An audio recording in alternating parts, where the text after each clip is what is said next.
Jangan lupa like, lonceng, dan subscribe. Terima kasih. Assalamualaikum warahmatullahi wabarakatuh. Selamat datang di pelajaran prakarya untuk kelas 8, materi cara membuat lilin dengan menggunakan minyak jelantah atau sering disebut minyak bekas. Sebelum kita masuk ke proses pembuatannya, terlebih dahulu kita akan membahas berbagai alat atau bahan yang diperlukan dalam pembuatan lilin tersebut.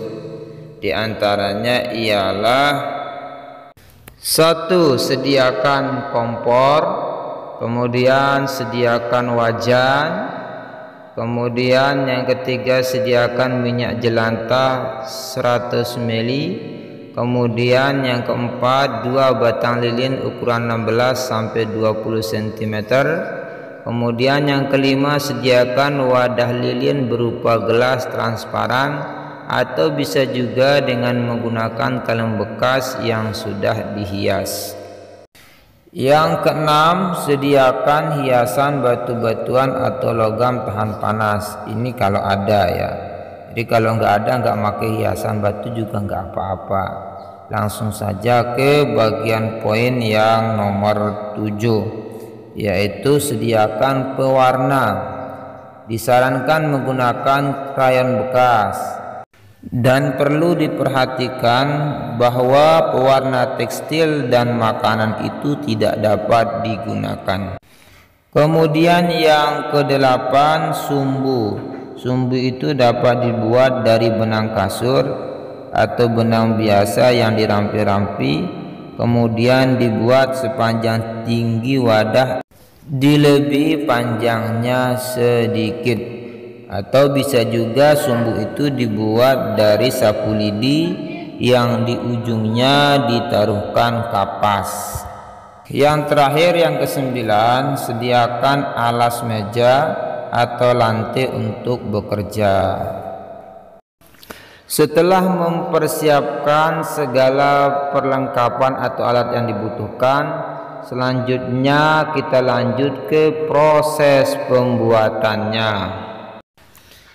Proses pembuatan pertama, panaskan minyak jelantah, campur dengan lilin batangan, kemudian krayon dalam wajan hingga meleleh.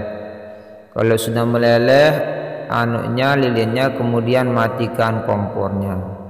Yang kedua, siapkan gelas berisi batu-batuan atau logam tahan panas sebagai hiasan, atau bisa juga kaleng bekas yang sudah dihias. Yang terpenting dalam langkah yang kedua adalah mempersiapkan gelasnya atau kaleng bekas yang sudah dihias. Kalau batu-batuan atau logamnya itu hanya tambahan saja sebagai hiasan. Bahan pokoknya ini langkah yang kedua, gelas atau kaleng bekas yang sudah dihias.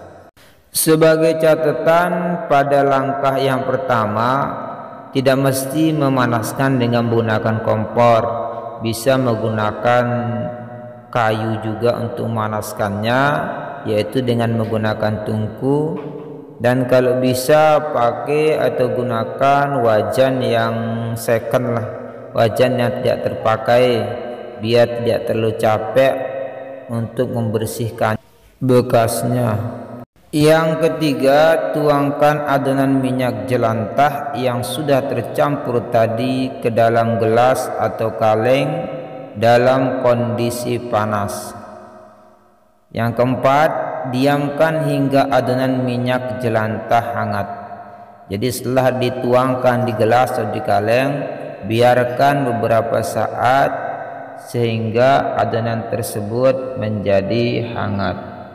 Kemudian langkah yang terakhir, yaitu yang kelima, pasang sumbu yang sudah disiapkan. Tunggu beberapa saat baru mulai dipakai. Selamat belajar dan mencoba, semoga sukses. Wassalamualaikum warahmatullahi wabarakatuh.